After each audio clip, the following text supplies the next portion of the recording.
talking to Rick, even though I'm not supposed to. Jeff, come on out. This is Jeff. As you know, Jeff Scrocky. Jeff, like I said, is the chief instructor for the Strength and Honor Foundation. We're also looking to open another one in another town up in the Fall Mountain area, and Jeff is also going to be teaching up there as soon as we find a location.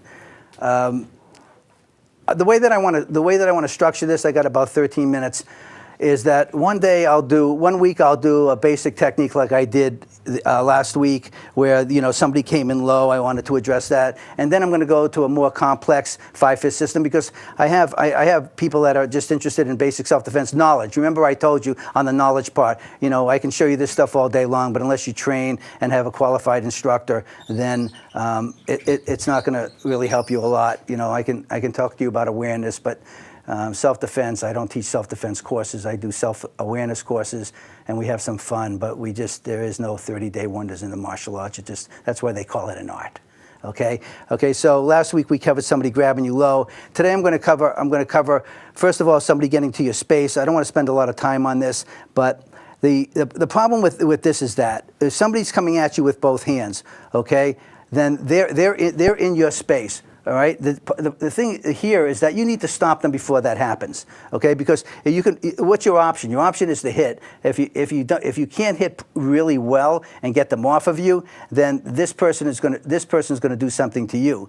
All right. So if they're coming at me with my hands, or say for instance, they're walking towards me. It's one of those people that want to get into your face, and this guy wants to get into my face. Well, I do this. I block him. Okay, keep your hands down. Just walk, because the way it happens is they'll come at you like this, okay? So if I do this, go ahead, and I do this, well, chances are that I'm going to get smacked, okay? Because first of all, I put my hands on that individual first, okay? And those hands are down by his side.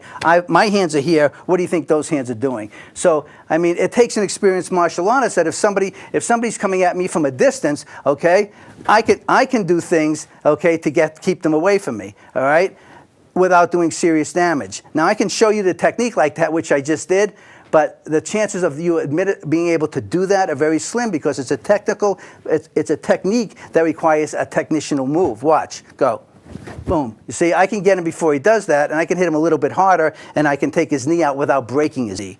So again, training is essential. Now I'm going to go, how much time do I have here? About 10 minutes. I'm going to go to the hook punch.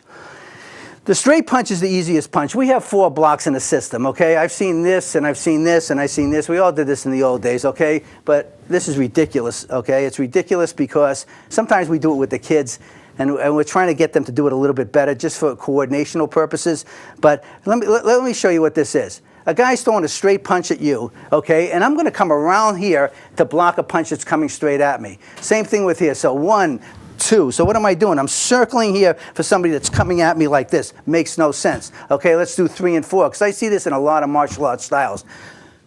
3, 4. Okay, again, what am I doing? I'm bringing my hand back here, and what's that doing? All right, and then, okay, against the kick, okay, I'm coming way up here. Okay, if somebody kicks me, I'm going to come straight down, plant my body weight. All right, I'm not going to bring my hand up here and go, okay, and try to block the kick. So again, there's basically only 2 blocks in the system. This is it. Up here with the elbow in, down here. Why do I do that? Why do I keep my elbows in? Because as soon as I separate my elbows from my body, it's just my shoulders. Now, if you're my son, Nico, who weighs 235, 40 pounds, okay, and is 6'6", it's possible he has enough muscle structure from this part of his body down to be able to successfully do that, okay? He's not trained like that, but he's a big boy, all right? Or if you're a big guy and you got some strong muscle, then you have good reflexes, okay? But again, whether you're 6'6", or you're my size or Jeff's size, we train you to keep your elbows in. Why? Because it gets the body weight behind the technique, okay? So the hook punch the straight punch is just, go ahead, Jeff. It's just this. All right, throw with your right. Go ahead. This is all we do. Now, what does that take? That looks to you. Go ahead, do it fast. You see that? Now, Jeff threw that pretty quick. Now, again, that takes timing, because I'm not, I have to watch his shoulder. I got to watch that arm. If I over anticipate the move, I've missed the block. So the elbow stays in, I block, and then I do my technique. Now, the straight punch is one of the most difficult punches to be able to block if it's a good fighter, if the guy knows how to throw a punch. Okay, most people wind up. Okay, guys will come at you like that with a hook punch. Okay, Okay, this is the easiest thing to block. If you keep your elbow in. Now just come up with the hook punch.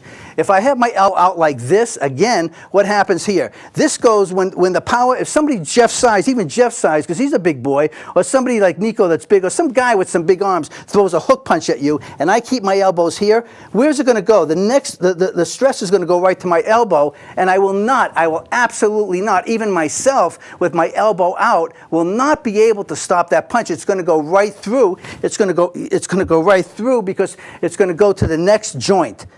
So to be able to circumvent that, the elbow stays in. But you got to wait for the punch. That's the problem. You got to time it again.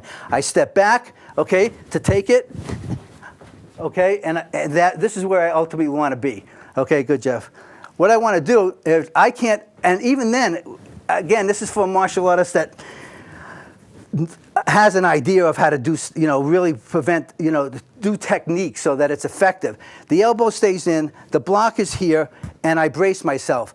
The key to this technique is I don't take the full impact of the shot. Come a little closer, Jeff. I don't take the full impact. Do it slow, come in, I step back. Now, even with my elbow in, you got a guy that weighs over 200 pounds, okay? Even with your elbow in, if you take the full impact of that punch, he's going to knock, the chances are he might not get to my face, but he's going to knock me over even if I brace my body, okay? Because he's big, he weighs over 200 pounds, and he only has so much strength, okay, when somebody's throwing their whole body weight at you. So that, again, as a martial artist, throw the punch, go. I take the impact for the split second, and that's when I divert the power. Okay, this is where I want to be. So from here, there's many things I can do from here. So again, how much time do I have here? 6 minutes. Again, I take the punch. Now this is the danger zone. A straight punch, let's go back to the straight punch, okay? I'm inside here. I like to be here. I try to divert anything that comes even straight at me so that I can be in this position because there's a lot I can do and I can prevent him from coming back at me, okay? But that can't always happen. You're standing like this, okay, and some guy takes a shot at you, okay? I'm on the inside now. So now this is the danger zone. He's got a left hand. He's got a left hand, okay? So you need to be able to strike quickly and keep their balance. A 5-fist system to keep their balance off. In the 5-fist system, we never let them plant again. Okay, planting is that when I'm grounded. So if somebody comes at me, go a hook punch. Okay, 1, 2, 3. I'm always going to be able to hit him and keep him off balance and never let him ground. Where he can ground again. That's the key to advance Shaolin 5-fist system. This is the 5-fist system on my back. Okay, so the hook punch comes in. I take it for a split second. All right, now come in like a boxer. Get your stance a little bit closer. Throw the punch. See, I'm here. 1, 2.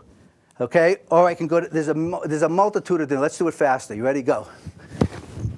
You see? Now I got to hold Jeff up because what happens is when I only take that punch for a split second and I divert it quickly, his body weight is coming at me, which is the way they're mostly going to fight. An experienced fighter is going to bounce and is going to be set, but that's a guy that really knows how to box and center his body weight.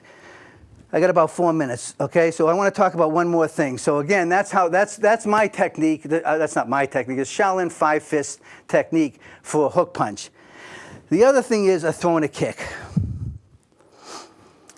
This is the biggest mistake that people throw kicks, how they throw kicks. And I see this at high-ranking black belts. Of course, not my black belts because I hound them on this, okay?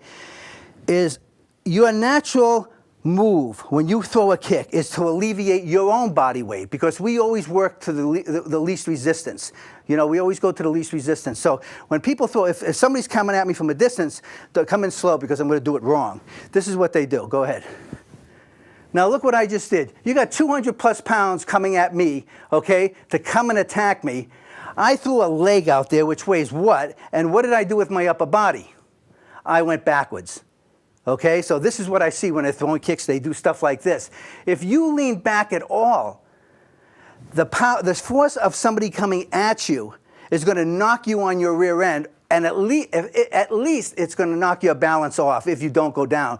So they're throwing their body weight at you, and I'm coming back like this, which is what they do. That has to do with the core. It has to do with technique and core. Core is that you have to have a strong core, so you lean forward. So if somebody, open your hands and come at me.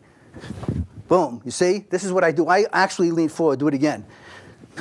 Boom. I actually lean forward with that kick so that my body weight comes into him.